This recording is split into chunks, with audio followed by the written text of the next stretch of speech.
The 45th floor of Sterling Corporation towers above the city like a glass monument to corporate power, its windows reflecting the amber glow of streetlights far below. At 9:30 on this Tuesday evening, the executive floor stands eerily quiet, save for the soft hum of air conditioning and the distant rumble of traffic that never truly sleeps in New York. Victoria Sterling sits alone in her corner office, bathed in the cold blue light of her computer screen. Her perfectly manicured fingers hover over a crystal chess set worth more than most people's annual salary, each piece carved from flawless quartz and obsidian. The board sits prominently on her mahogany desk, positioned so that visitors cannot miss this symbol of her intellectual superiority. "Idiots!" Victoria's voice cuts through the silence as she stares at her laptop screen, watching her online chess rating drop another 20 points. No one understands real chess anymore. Her jaw clenches as she closes the browser window with more force than necessary. Another loss to some anonymous player who probably learned everything from YouTube tutorials.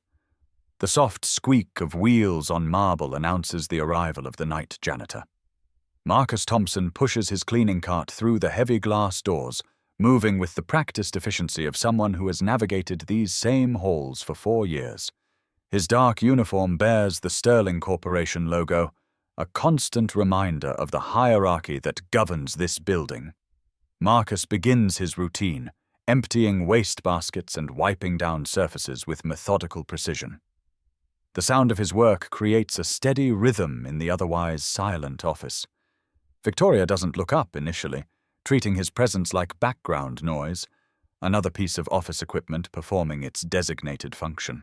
But then Marcus glances at the chessboard, his eyes lingering on the position of the pieces.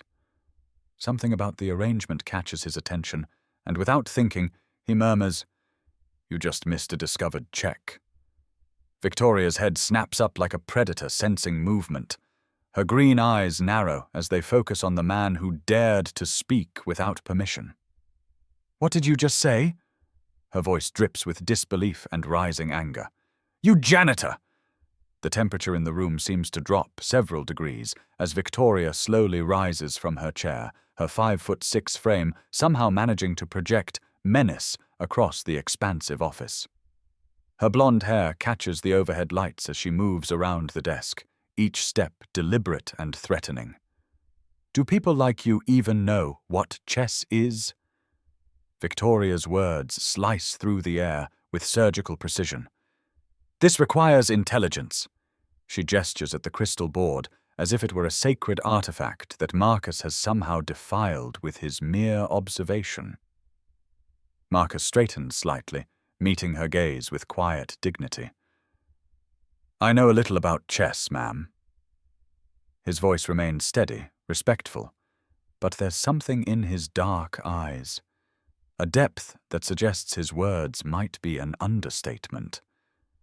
Victoria throws back her head and laughs, the sound echoing off the floor-to-ceiling windows. "Beat me in chess and I'll marry you." She practically spits the words, her voice dripping with contempt and amusement. "Pathetic." But as Marcus looks at the chessboard again, studying the position with the focused intensity of someone truly familiar with the game's complexities, Victoria catches something in his expression that gives her pause. For just a moment, doubt flickers across her features before arrogance reasserts itself. Marcus Thompson has learned to make himself invisible in places like Sterling Corporation. At 32, he possesses the kind of quiet strength that comes from years of shouldering responsibility without complaint. His broad shoulders fill out the navy blue janitor's uniform, and his hands, though calloused from years of physical work, move with surprising gentleness when he handles the cleaning supplies. The chess pieces on Victoria's desk trigger a flood of memories that Marcus keeps carefully buried during his working hours.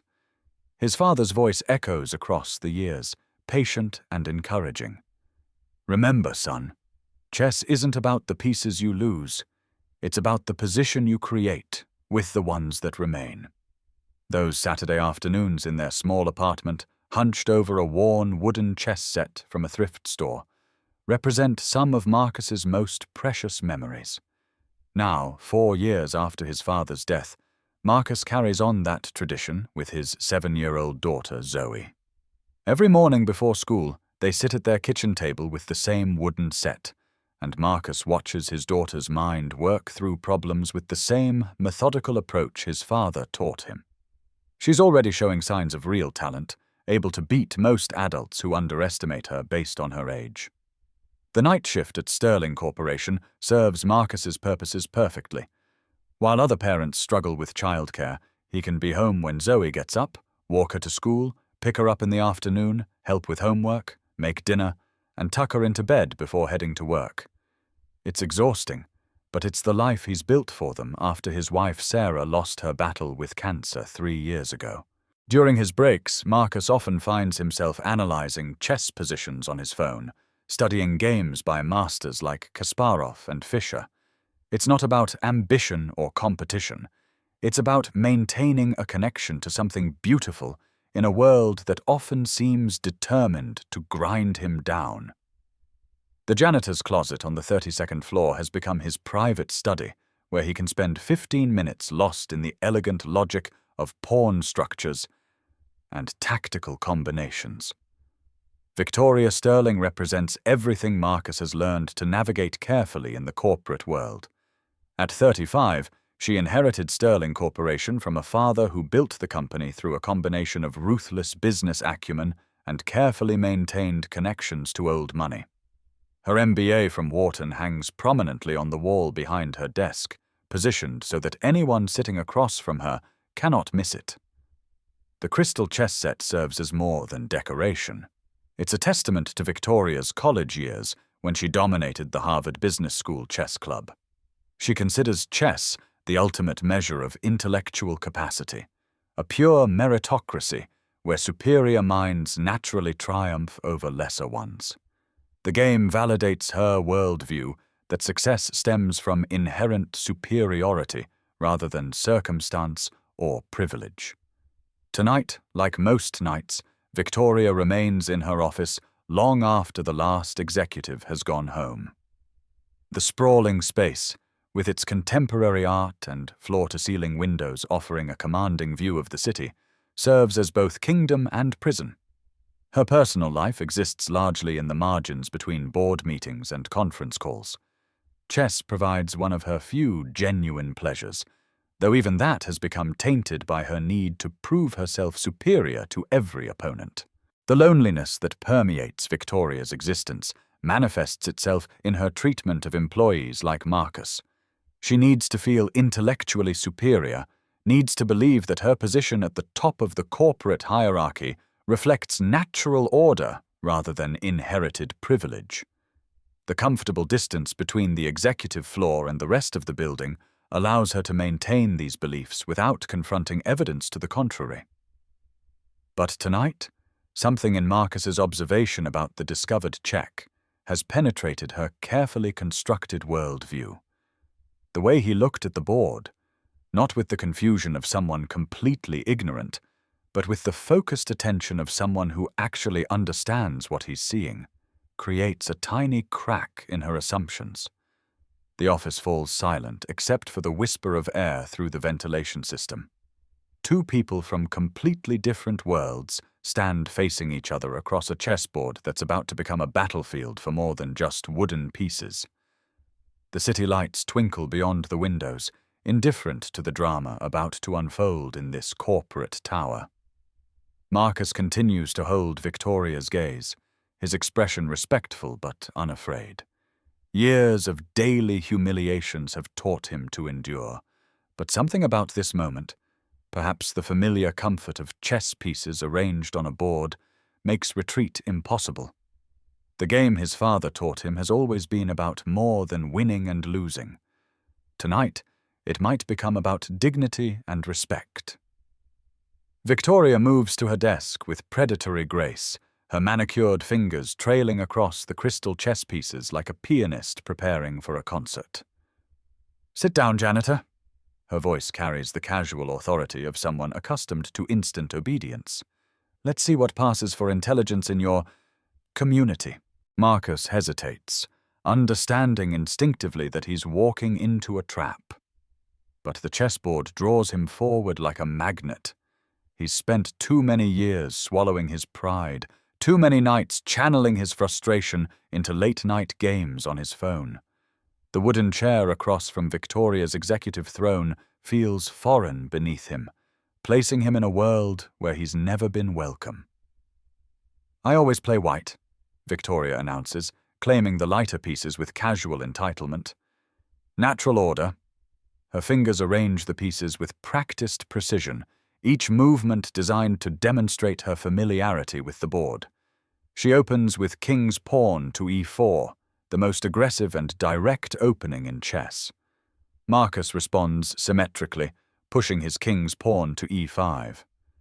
The simple move draws a contemptuous smile from Victoria. "Copying moves? How predictable of your kind."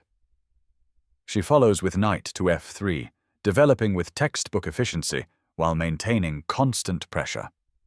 As they exchange the opening moves, Marcus begins to notice Victoria's tells. When she feels confident about a position, her left index finger taps silently against the edge of the board. When uncertainty creeps in, she bites the left corner of her lower lip, a tiny gesture that betrays the anxiety beneath her polished exterior. "Where did a janitor learn chess?" Victoria asks, advancing her bishop to c4 with flourish. "YouTube! Ha ha ha!" Her laugh echoes in the empty office, but there's a brittle quality to it that suggests her confidence isn't as solid as she pretends. "Public library, ma'am." Marcus's response comes quietly as he develops his own knight to c6, creating immediate tension in the center of the board. He doesn't elaborate, doesn't explain the hours he spent in the Jefferson Public Library as a teenager, reading every chess book he could find after his father introduced him to the game. Victoria's next move comes quickly, too quickly. She pushes her queen's pawn to d3, a slightly inaccurate continuation that weakens her position without gaining significant advantages. Of course, free education for freeloaders. The venom in her voice increases as she realizes Marcus isn't showing the intimidation she expected. Marcus castle kingside, securing his king's safety while internally noting Victoria's impatience. Years of playing online have taught him to recognize when opponents let emotion drive their decision-making. Victoria's need to dominate the conversation while playing reveals more about her psychological state than she realizes. "You know why I hire people like you for cleaning?" Victoria continues, advancing her pawns aggressively in the center. "Perfect match. Simple work for simple minds." She sacrifices her knight on e5, a flashy but unsound continuation designed more to intimidate than to gain real advantage. Marcus stares at the board, his pulse quickening as he recognizes the tactical opportunity Victoria has created. The knight sacrifice looks dangerous on the surface, but it's actually a blunder that leaves her position exposed. He could capture the knight and emerge with a winning advantage, but something about Victoria's confident smile suggests she expects him to be fooled by the surface aggression. Instead, Marcus plays the quiet move bishop to e7, declining the sacrifice and maintaining solid development. The move demonstrates understanding that goes beyond beginner level. He's recognized the trap and chosen the principled response over the greedy one. Victoria's confident expression wavers slightly. She expected Marcus to grab the knight like an amateur, allowing her to launch a devastating attack. His restraint suggests a level of understanding that doesn't fit her preconceptions. "Lucky guess," she mutters, but her finger has stopped tapping against the board. Generations of selective breeding created intellectual hierarchies. Victoria continues, her voice rising as she advances her queen to h5, launching an attack against Marcus's kingside. "Giants!" The word comes out like a battle cry, but the attack lacks proper support and creates weaknesses in her own position. Marcus responds with g6, calmly deflecting the queen while opening lines for his own pieces. The move demonstrates tactical awareness and positional understanding that amateur players rarely possess. Victoria's attack fizzles without accomplishing anything meaningful, leaving her pieces awkwardly placed and her king exposed. For the first time since the game began, Marcus speaks without being asked a direct question. "Your queen is somewhat out of play from h5, ma'am." His voice remains respectful, but there's quiet confidence in his assessment. He's not just playing reactive chess anymore, he's beginning to take control of the position. Victoria's jaw tightens as she realizes her attack has failed. Worse, Marcus's gentle correction reveals that he understands positional concepts that escape many casual players. She retreats the queen to h3, a grudging acknowledgement that her aggressive sally has accomplished nothing. This is why affirmative action fails.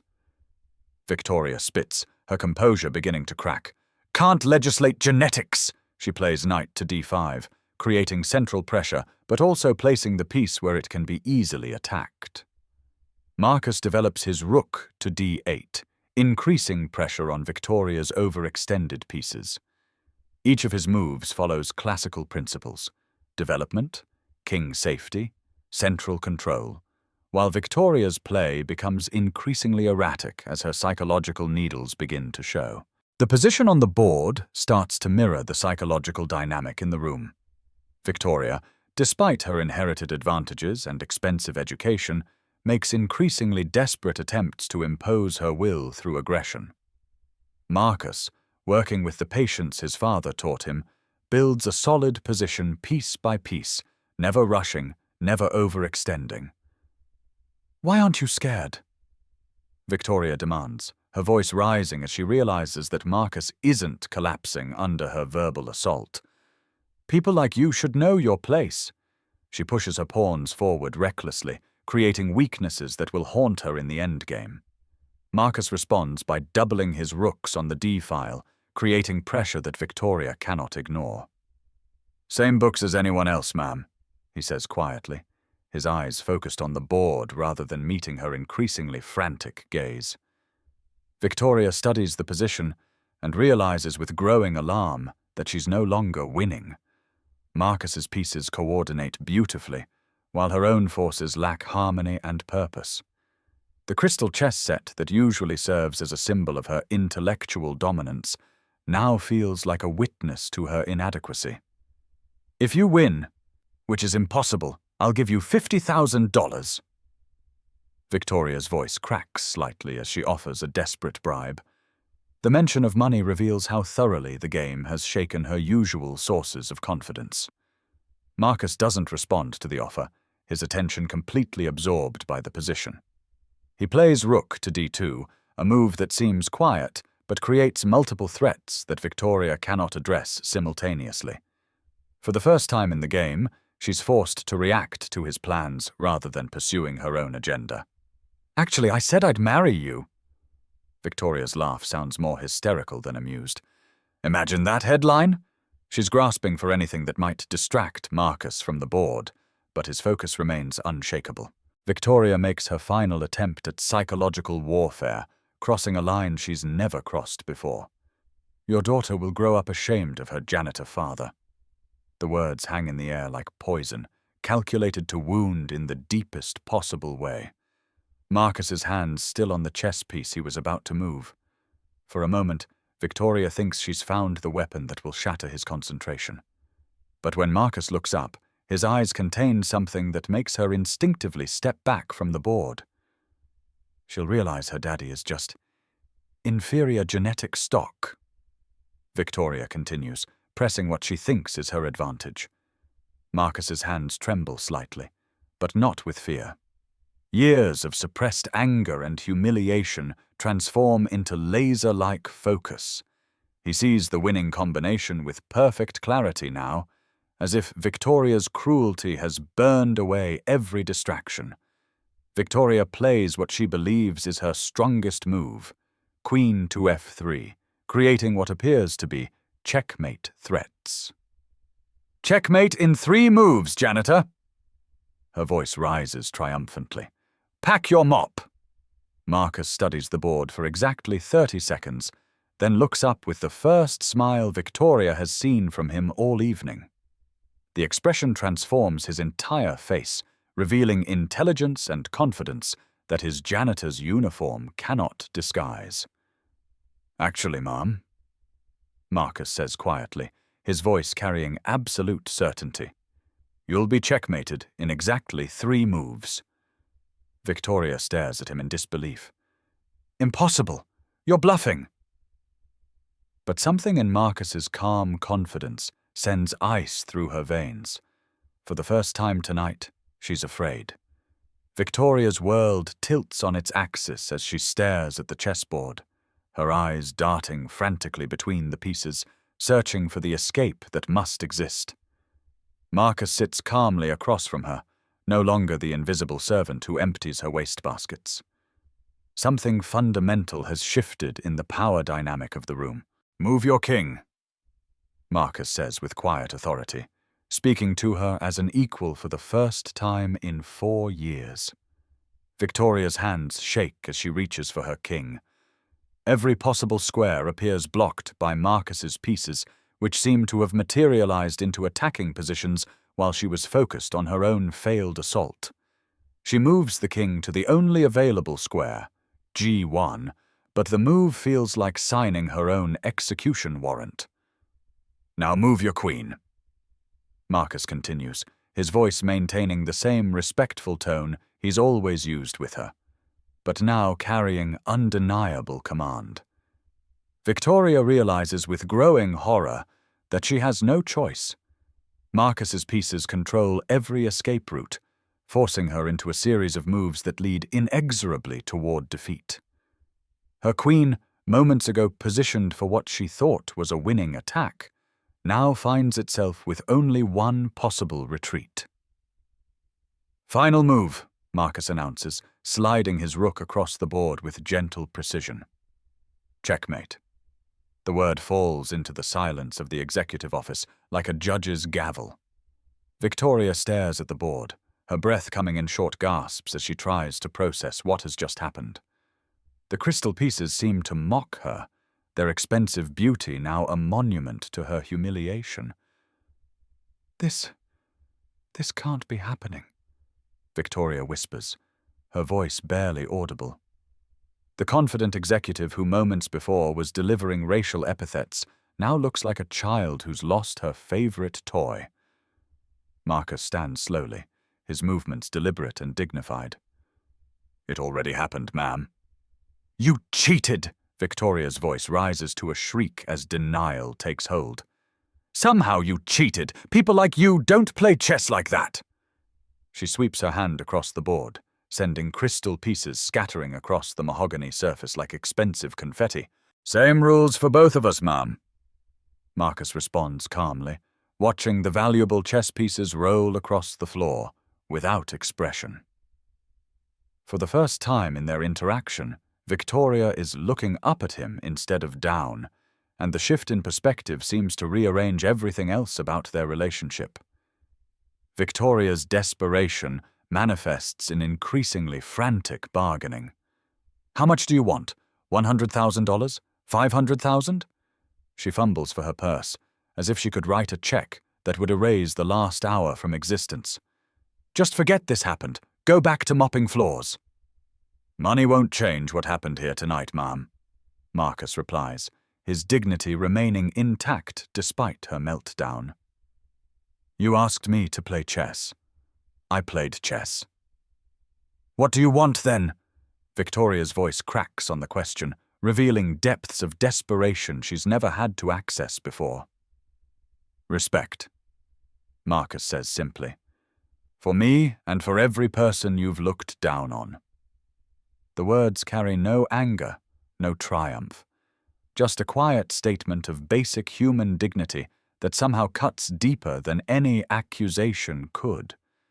Victoria's analytical mind, trained by years of business school and corporate maneuvering, begins working through the implications of what's just occurred. "Who are you really?"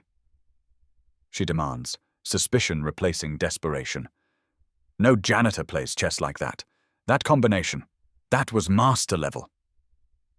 Marcus shows her his worn library card, the plastic creased from years of use. Jefferson Public Library, chess section. His explanation comes without pride or defensiveness, simply stating facts. My father taught me when I was young.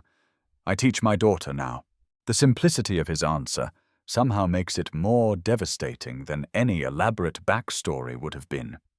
Victoria has built an entire worldview around the assumption that intelligence correlates with social position, that her corner office and expensive education prove her intellectual superiority. Marcus has just demolished that foundation with 64 squares and 32 pieces. I teach my daughter chess every morning before school. Marcus continues, his voice softening as he talks about Zoe. She's 7 years old and can beat most adults. He shows Victoria a photo on his phone, a beautiful little girl with pigtails and a gap-toothed smile, studying a chess position with the same focused intensity Victoria has just witnessed in her father. She asks why some people treat Daddy differently. Marcus adds, his eyes meeting Victoria's directly. Tonight, I can tell her that Daddy stood up for himself. Victoria finds herself actually listening, perhaps for the first time in years. The casual cruelty that usually flows so easily from her lips seems to have dried up, replaced by something she hasn't felt in years. Shame. Your move was sound, Marcus continues, beginning to reset the chess pieces that Victoria scattered. But you underestimated your opponent. In chess, that's usually fatal. Victoria watches his hands work, noting their gentleness despite their calluses. You know what the difference is between us? Marcus asks as he places the last piece back in its starting position. What? Victoria's voice comes out as barely a whisper. I judge chess players by how they play chess. Marcus replies, meeting her eyes. You judge people by everything except how they play chess. The observation hits Victoria like a physical blow. She looks around her office, at the expensive furniture, the prestigious degrees, the crystal chess set that was supposed to prove her intellectual superiority, and sees them differently for the first time. All the external markers of success she's used to justify her treatment of others suddenly seem hollow and meaningless. How long have you been this good? Victoria asks, the question carrying undertones of a worldview beginning to crumble. Does it matter? Marcus counters gently. I need to understand, Victoria says, and for the first time tonight, she sounds genuinely vulnerable rather than demanding. Understanding requires listening, Marcus replies. You've been talking for 4 years. The comment references their entire history as employer and employee, all the times Victoria has issued orders without seeing the person following them. Marcus isn't being cruel, he's simply stating a truth that Victoria has never been forced to confront. My father taught me chess, too, Victoria says suddenly, the admission seeming to surprise even her.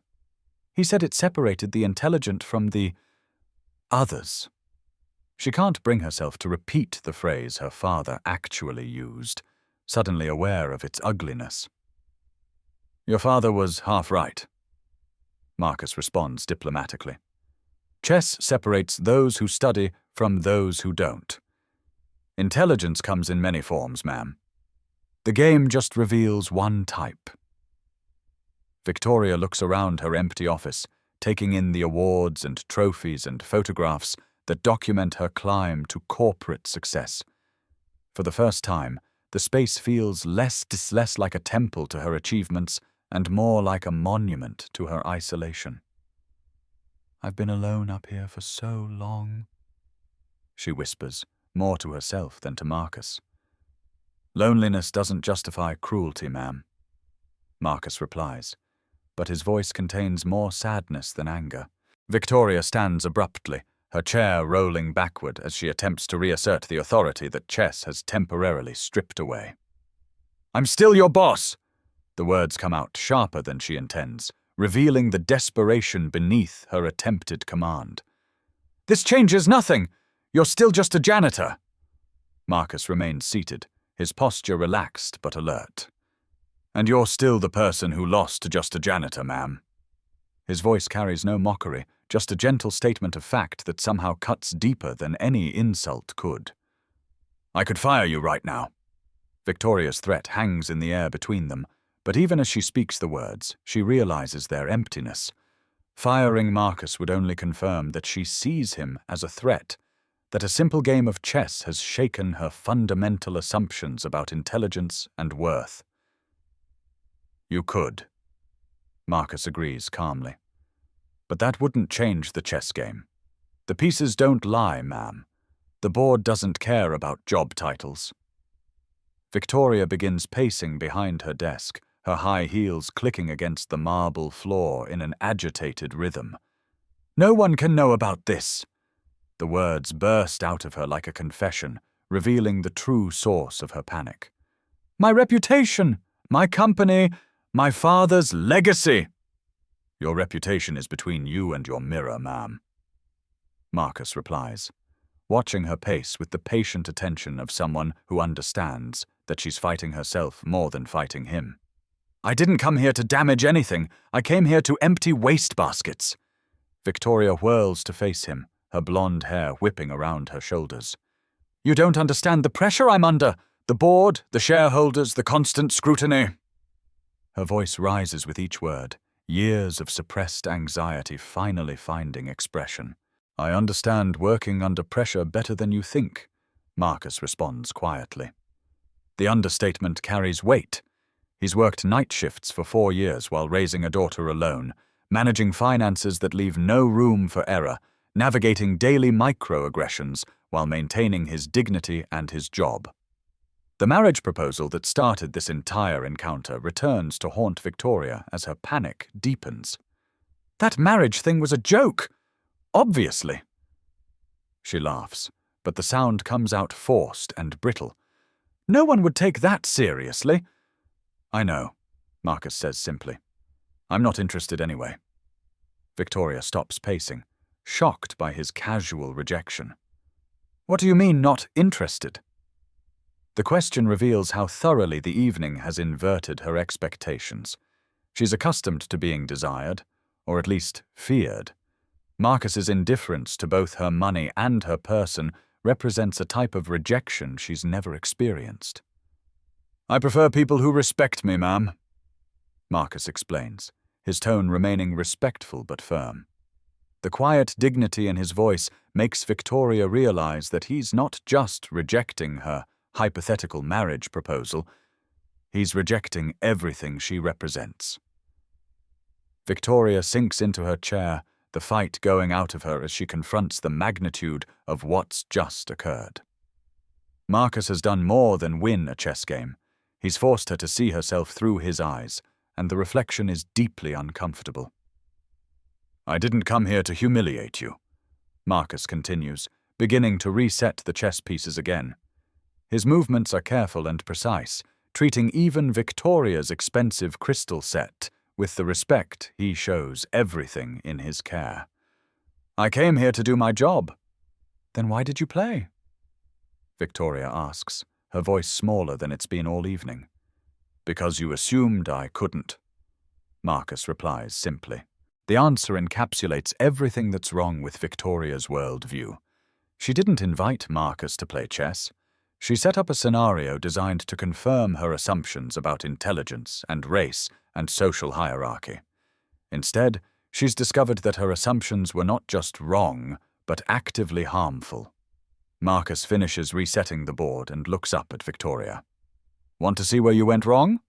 The offer carries no condescension, just the genuine desire of one chess player to help another improve their game. Victoria nods, not trusting her voice. Marcus walks her through the combination that led to checkmate, pointing out the tactical motifs and strategic concepts that created the winning position. His explanation reveals not just chess knowledge, but teaching ability. He breaks down complex ideas into understandable components, showing patience with her questions. It's actually quite beautiful. Victoria admits as Marcus demonstrates the final mating attack. She's seeing the game from an entirely different perspective, appreciating the elegant logic that she missed while she was focused on psychological warfare. Chess is always beautiful when played with respect, Marcus observes, making one final adjustment to the pieces' positions. Victoria looks up from the board to study Marcus's face. You're not a bad chess player, ma'am, he continues. You're just used to playing against people afraid to beat you. The observation hits Victoria like a revelation. She thinks about all the games she's won against employees and colleagues, victories she attributed to her superior intellect. How many of those opponents held back because they feared the consequences of defeating their boss? How many games has she won through intimidation rather than skill? What does that mean? Victoria asks, though part of her already knows the answer. It means you've never been tested, Marcus explains gently. Until tonight. Victoria stares at the reset chessboard, seeing it as something other than a symbol of her dominance for the first time. I've been so wrong, she whispers, the admission seeming to physically pain her.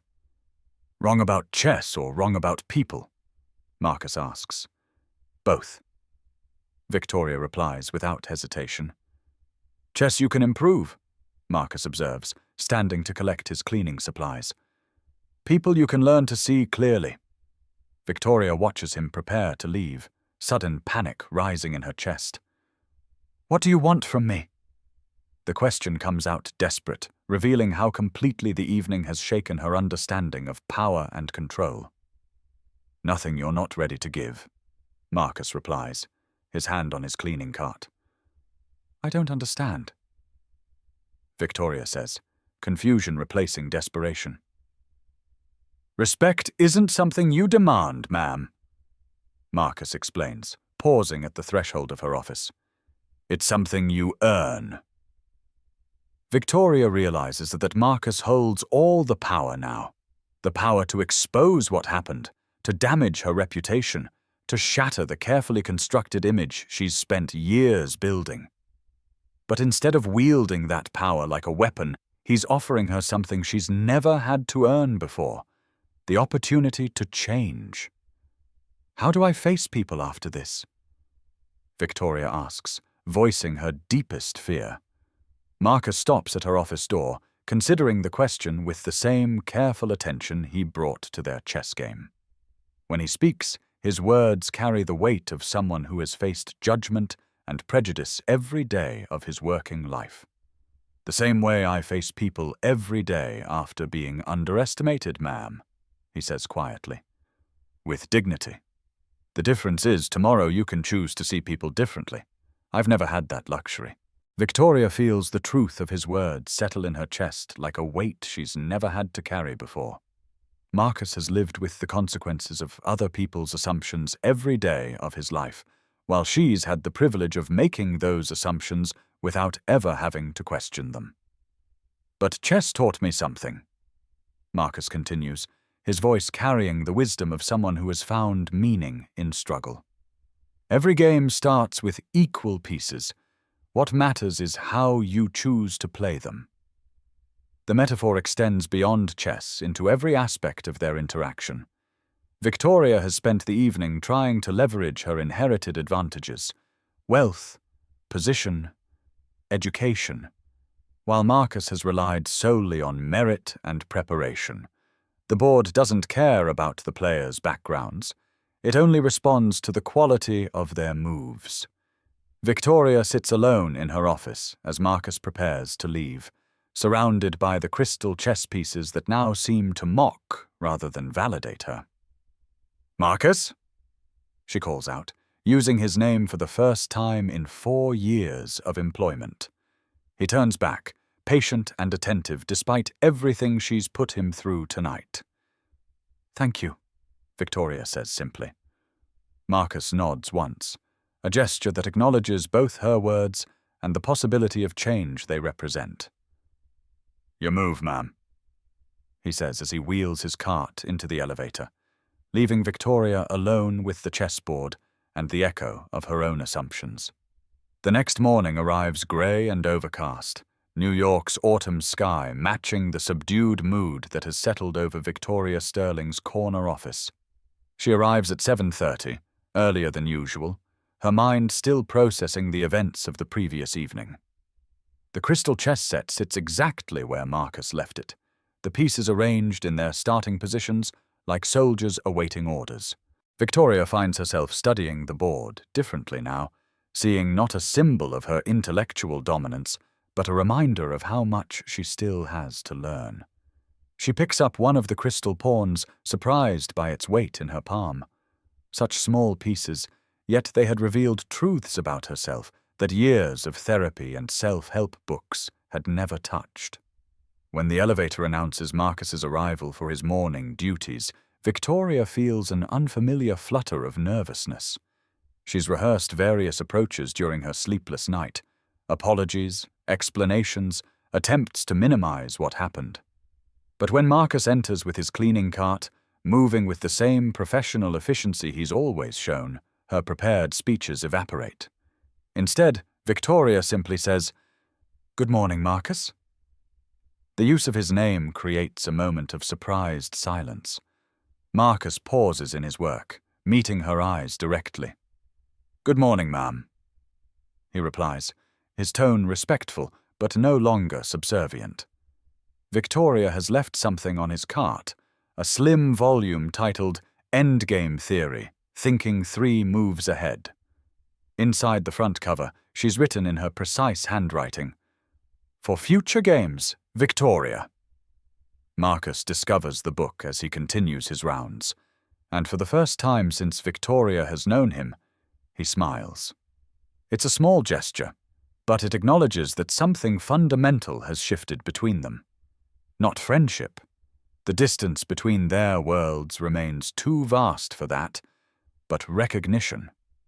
Mutual respect earned through honest competition. The changes in Victoria's behavior emerge gradually over the following weeks. She begins to notice names on employee badges, asking administrative assistants about their families, thanking maintenance staff for their work. These aren't grand gestures designed to impress anyone. They're small acknowledgments of humanity that she's never bothered to make before. Marcus observes these changes with the same quiet attention he brings to everything else.